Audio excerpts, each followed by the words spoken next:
Hola, bienvenidos a mi blog. Yo soy Arjuna y hoy les traigo una sesión de preguntas que va a ser un poquito como una especie de seminario de Calabozos y Dragones porque vamos a hablar de los temas, pero en algunas de las preguntas realmente no llegó a una conclusión súper clara, pero al menos doy mi opinión al respecto y espero que les sirva. Y empezamos. Y la primera pregunta es de Betty Sánchez. Y ella pregunta: yo quería saber por qué no podía usar crear agua como ataque, crear agua en los pulmones de un enemigo. Y Alejandro Melchor, en paz descanse Alejandro, me explicó cómo lo haría un hechicero, cómo funciona. Necesitas ver el recipiente donde vas a materializar el agua. No estás viendo los pulmones, por eso no se puede usar como ofensivo. Ok. Sí, ahí lo que está tratando de explicar Alejandro es que como no puedes ver el target, no puedes usar los pulmones como target porque pues no puedes ver ese blanco. Pero yo creo que más allá de eso, depende de cómo planteó su sistema mágico tu Dungeon Master. Y bueno, me gustaría hablar un poquito más acerca de eso. Y bueno, pues el sistema mágico de Dungeons and Dragons es muy fácil de usar y es como muy práctico para los combates, pero pues obviamente tiene algunos huecos que deja a la imaginación y pues eso depende como de cada Dungeon Master, cómo es que va a llenar esos huecos en el sistema mágico. Y pues depende de... Es un poquito como, por ejemplo, aquí puse la tabla de alomancia de Brandon Sanderson. Y Brandon Sanderson, él siempre hace sus propios sistemas mágicos prácticamente para cada ¿cómo se llama? serie que hace. Y los Dungeon Masters pues básicamente hacemos eso. En el material oficial vas a encontrar algo que le llaman el flow, el flujo, así como lo vio en Final Fantasy VII, el flujo de la vida o el flujo de la magia. Y normalmente en el Dungeons and Dragons tradicional, los magos utilizan ese flujo como para... usan ese exceso de energía para provocar diferentes alteraciones o transmutaciones o conjuraciones, etc. Ahora, en mi sistema mágico no permitiría que usaras crear agua para sofocar a una persona, en los pulmones específicamente, porque la magnitud del hechizo es muy baja. Es un hechizo de nivel 1 y llenarle los pulmones de agua a una persona pues prácticamente la mataría. Entonces yo no consideraría que la magnitud del hechizo es lo suficientemente grande como para matar a una persona, o bueno, como para hacer como para que provocara un saving throw contra muerte, ¿no? Entonces no lo permitiría porque no es del orden correcto, tendría que ser una magnitud mucho más alta. Y bueno, lo que explico aquí un poquito es que yo hice mis notas acerca de cómo funciona la magia en mi setting, y el Ether, que es básicamente lo mismo que el Flow, lo que usa los magos, lo que hacen es que utilizan, para crear agua, utilizan este exceso de energía para condensar como el agua del medio ambiente y proveerla. Realmente no la están creando, simplemente la están como condensando para proveerse de agua, pero realmente no están usando como la energía para crear materia o algo parecido, sino que es algo como más sencillo y que requiere mucho menos energía. Y como dijo Alex, pues si no tienes un blanco, entonces pues casi todos los hechizos, si te fijas, requieren un blanco.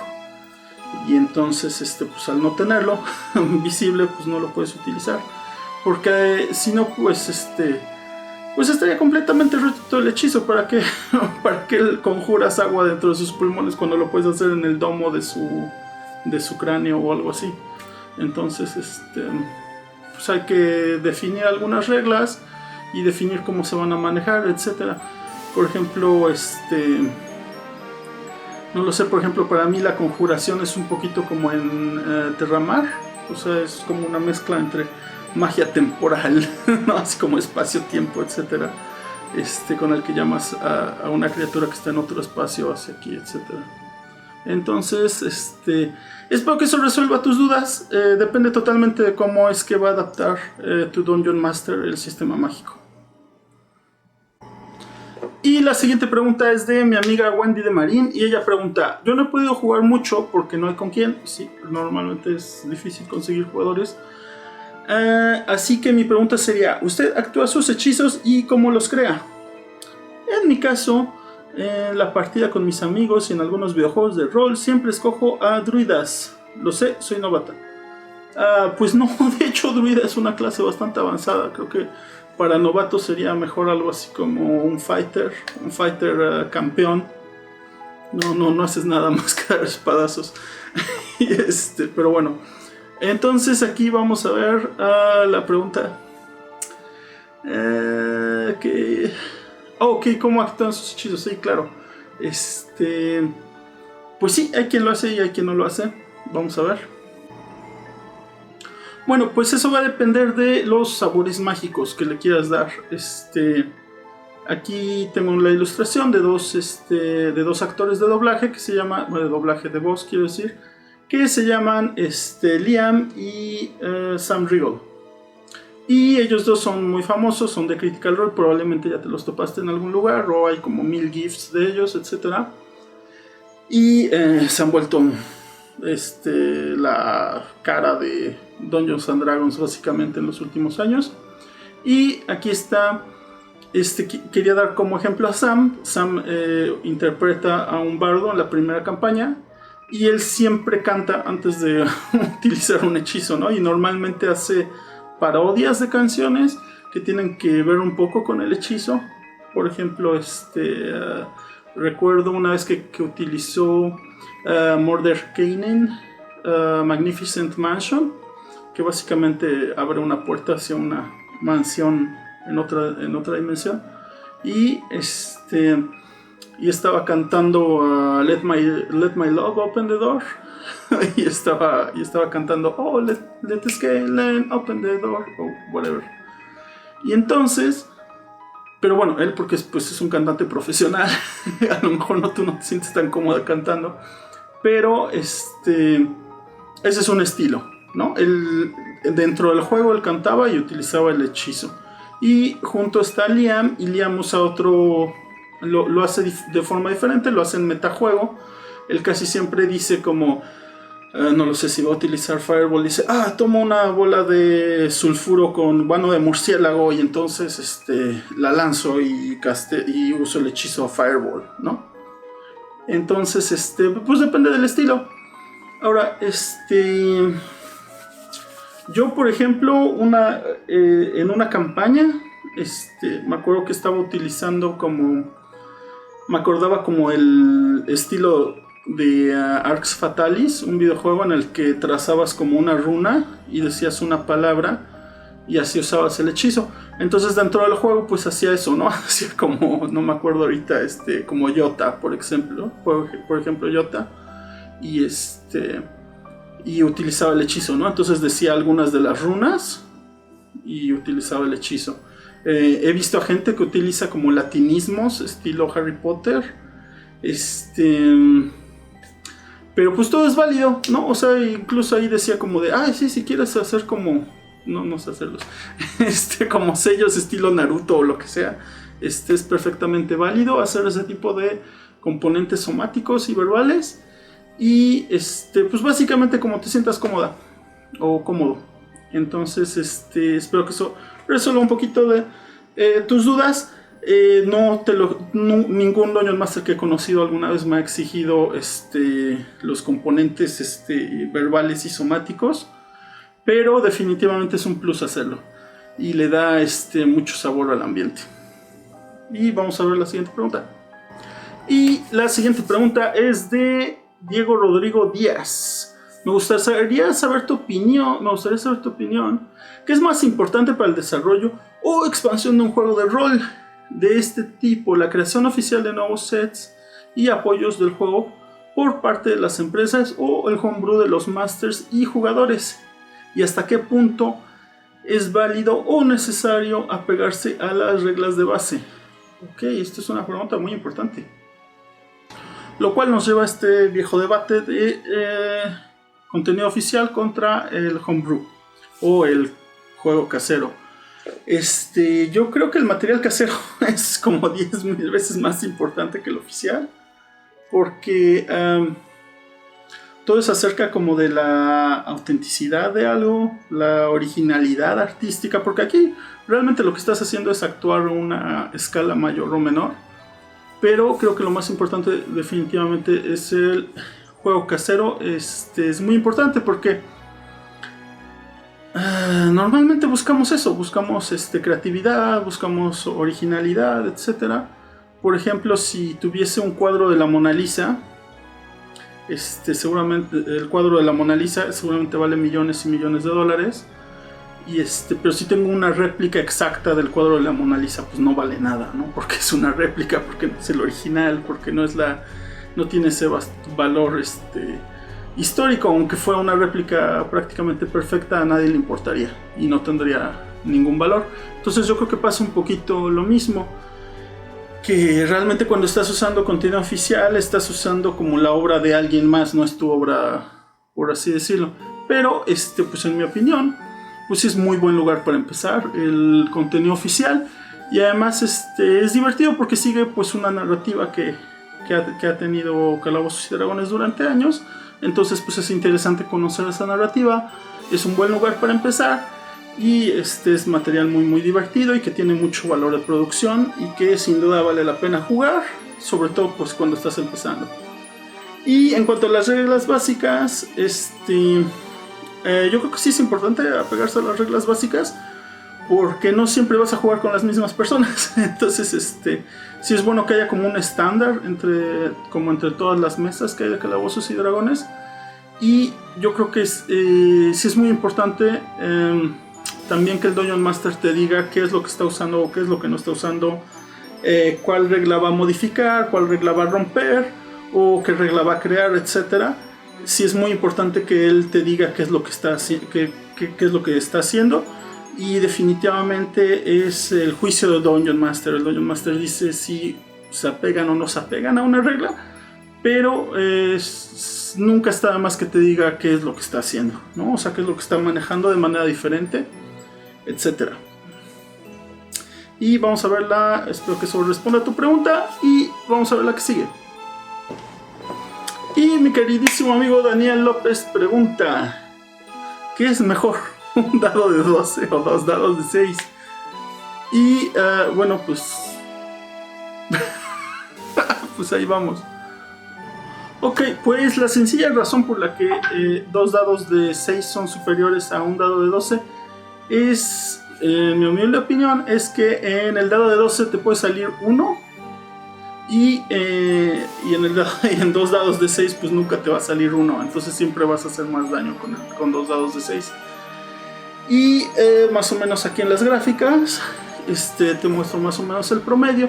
En un dado de 12 pues obviamente la posibilidad de que te salga cualquier número es de 1 a 12, pero si ves más o menos las posibilidades en 2 dados de 6, vas a ver que ¿cómo se llama?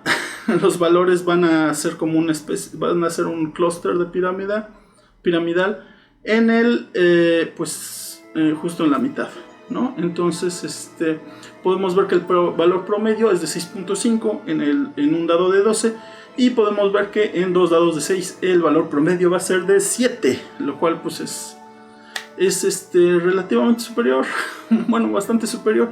Hice un trail con 100 dados de 12 y con 200 dados de 6, y más o menos el valor promedio que predije mediante probabilidades pues más o menos se cumplió. Ahí tenemos que 10 dados de 12 dieron 661, que era más o menos lo esperado, en promedio 6.5, y tenemos que 2 dados de 6 dieron 723, que era más o menos lo esperado, que era un valor relativo a 7 en promedio. Pero pues obviamente hice un segundo trial y esto sí, no sé, es como, se me hizo mucha casualidad.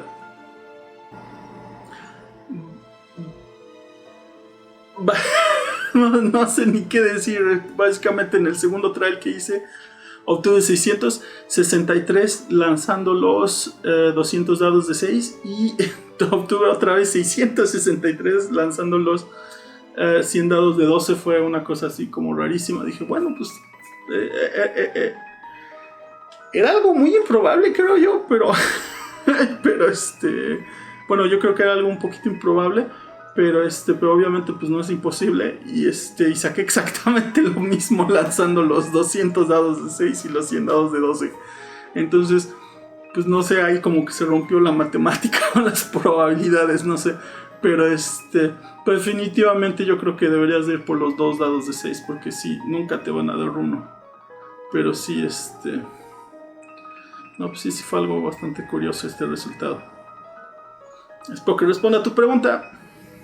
Y aquí tenemos a nuestra queridísima Naim Ríos, o Nahim Ríos, no sé. Yo me llamo Arjuna y todo el tiempo me dicen Arjuna, o me dicen Arjuan, o me dicen Arjona. Eso sí, por favor, o sea, si quieren hacerme enojar, díganme Arjona. Y no sé muy bien cómo se pronuncia, pero bueno, espero no te moleste. Y la pregunta es, ¿qué hacer en caso de un jugador tóxico y un DM también tóxico? Ok.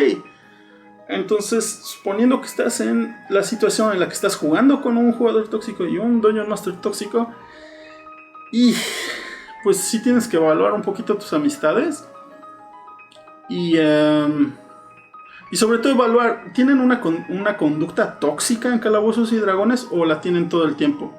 Porque si la tienen como tanto adentro como tanto fuera del juego, pues no, o sea, sinceramente consíguete otros amigos. Hay un montón de grupos de Calabozos y Dragones donde puedes conocer gente cool como yo y pues no los necesitas en tu vida.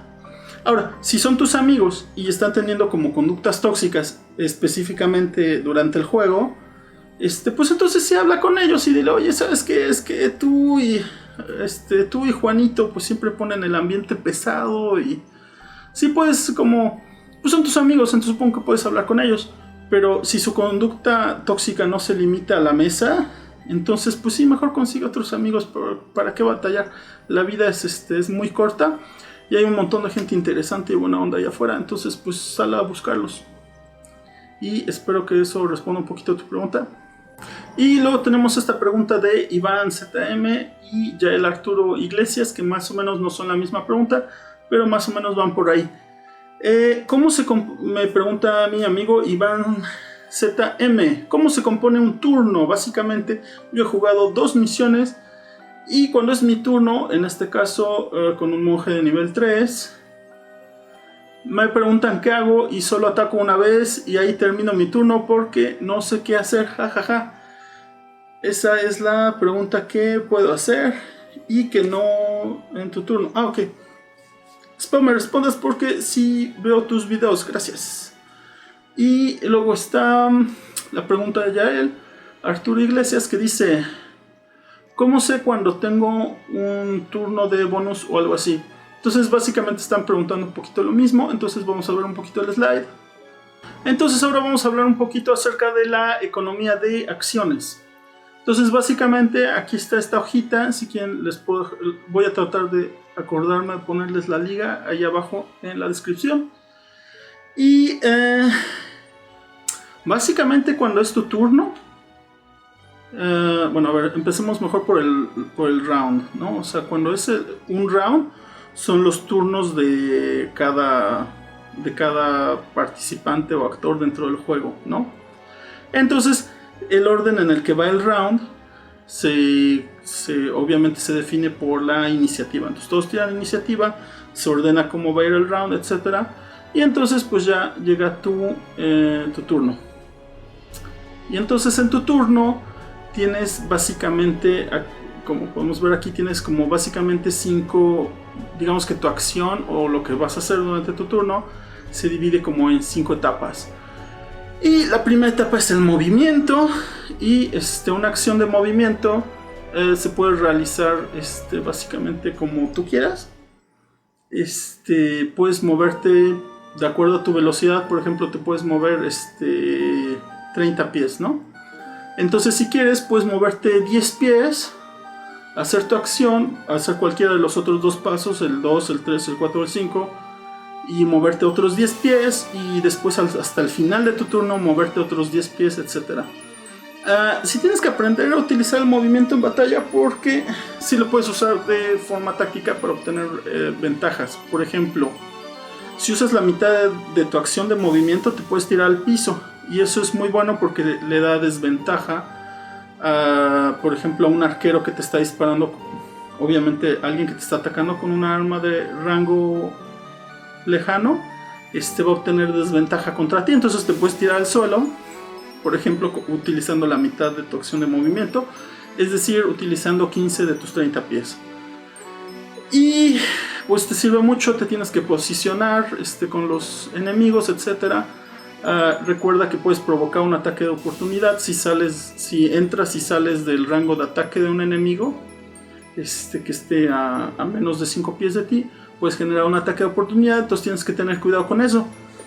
O no tener cuidado con ello, porque muchas veces los jugadores tienen reacciones y les gusta utilizar sus reacciones para hacer más daño durante el mismo turno. Por ejemplo, no lo sé, el clérigo de la tempestad, me parece, puede utilizar su reacción para atacar con un rayo a alguien que lo está atacando. Y entonces después, pues bueno, tienes que saber muy bien más o menos qué es lo que vas a hacer con tu acción de movimiento. O por ejemplo, puedes moverte a atacar y después volver a esconderte o cosas así. Entonces sí conviene mucho que sepas usar de manera táctica tu movimiento. Y luego vamos a la acción principal. Todos tienen una sola acción principal, y tu acción puede ser atacar, o si tienes dos armas, una ligera y una normal, puedes utilizar tu acción de ataque y tu acción de bonus, o sea que más las dos, para atacar con ambas armas. O por ejemplo, puedes hacer un grapple, que es agarrar a alguien, por ejemplo, tratar de agarrarlo, tratar de someter a una persona, con lo cual le quitas la velocidad, entonces ya no puede moverse, y lo que haces es que cancela su acción de movimiento. O puedes usar dash, que básicamente te da otra acción de movimiento. Entonces, si por ejemplo tú te mueves a 30 pies, utilizando tu acción la conviertes en una acción de movimiento y ya te puedes mover 60 pies. Y bueno, hay muchos otros ejemplos. Por ejemplo, puedes buscar cosas, puedes empujar a una persona con tu acción principal, lo puedes empujar 5 pies, o puedes tratar de tirarlo, ¿no? O sea, como de empujarlo. Tienes que hacer un skill check de athletics contra sus athletics para tratar de tirarlo al suelo. Y hay otras cosas, puedes hacer dodge, etc. Hay varias acciones que puedes hacer en tu acción principal y te sirve pues precisamente para atacar. Luego tienes una acción de bonus también. Cada turno vas a tener una acción de movimiento, una acción normal, que es tu acción principal, y una acción de movimiento. Y también tienes una reacción y también tienes una interacción. Pero bueno, entonces sigamos con la acción de movimiento. Las acciones de bonus. Las acciones de bonus son cosas como que puedes hacer muy rápidamente. Y normalmente hay algunos hechizos que te permiten hacer ese tipo de cosas. Por ejemplo, los monjes pueden usar su acción de bonus. O lo que me preguntaba de ¿cuándo tengo una acción de bonus? En cada turno tienes una acción de bonus.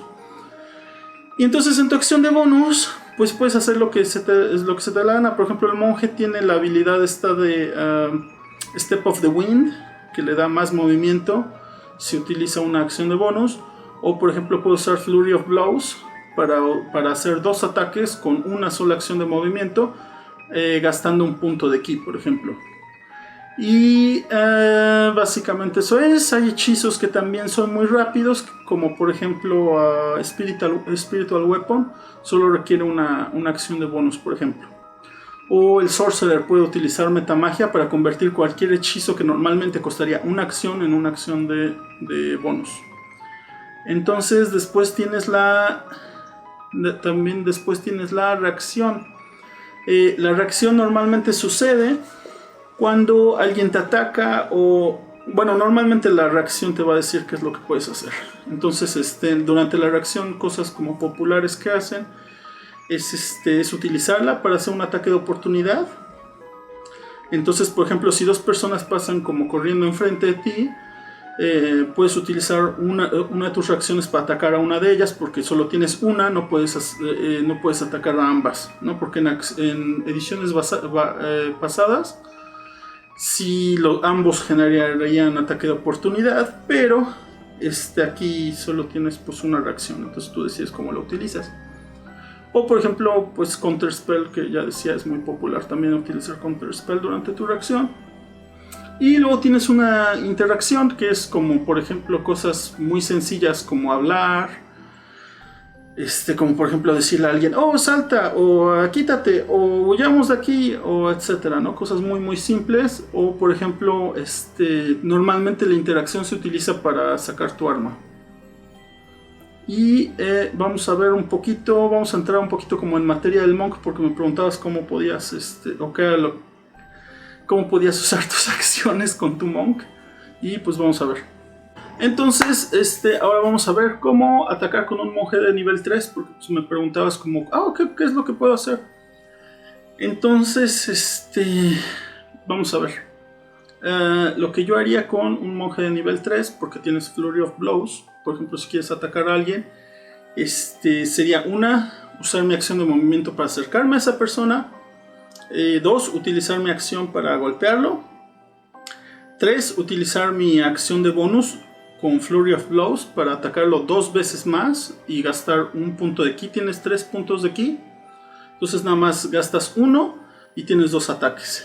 Entonces básicamente lo atacas 3 veces el mismo turno y yo me acercaría y después me alejaría o trataría de flanquearlo. Es decir, usaría la mitad de mi movimiento para acercarme a él, lo golpearía 3 veces y después trataría de buscar su espalda para que tentativamente pueda flanquearlo otro jugador y le dé ventaja al ataque. Entonces básicamente puedes hacer eso. Si ya te gastas de tus 3 puntos de ki, tus manos cuenta como si tuvieras 2 armas. Entonces puedes utilizar tu acción y tu acción de bonus, quemarlas ambas para atacar con 2 armas, que en este caso son tus puños. Entonces, incluso si no tienes puntos de ki, puedes atacar 2 veces gastándote tu acción y tu acción de bonus. Y ¿qué más? Pues hay muchas opciones. También, por ejemplo, tienes defensa pasiva, me parece, con la que le das desventaja a las personas que van a atacarte. Entonces me parece que te gastas un punto de ki y te pones como a las vivas para cuando te van a golpear. Entonces también puedes golpear y utilizar tu acción de bonus y un punto de ki para utilizar defensa pasiva, etc. Es muy interesante la mecánica de los monks. Los monks normalmente pueden hacer muchos ataques. También, por ejemplo, si estás utilizando una arma, por ejemplo, el staff, el bow, la vara bow, pues puedes atacar con la vara bow y después puedes atacar con Flurry of Blows, ¿no? Entonces puedes tener un ataque con una arma con tu acción de ataque, con tu acción normal y utilizar un punto de ki y tu acción de bonus para hacer 2 ataques con tus manos. Entonces lo golpeas con el bastón y después lo golpeas con el puño y después tal vez hasta le das una patada, Dios sabe qué cosa. Pero los monks son muy muy flexibles en su economía y pues sí, no te quedes nada más haciendo un ataque. Recuerda que tienes una acción de movimiento y en el caso de un monk de tercer nivel tienes 40 pies de velocidad. Recuerda que tienes una acción normal, recuerda que siempre tienes una acción de bonus y recuerda que siempre tienes una reacción. Entonces pues utilízalas a tu favor.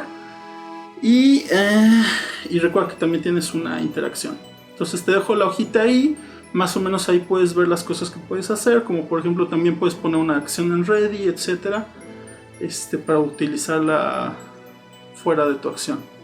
Entonces les dejo ahí la imagen. Espero que aclare algunas dudas. Los veo pronto. Hasta la próxima.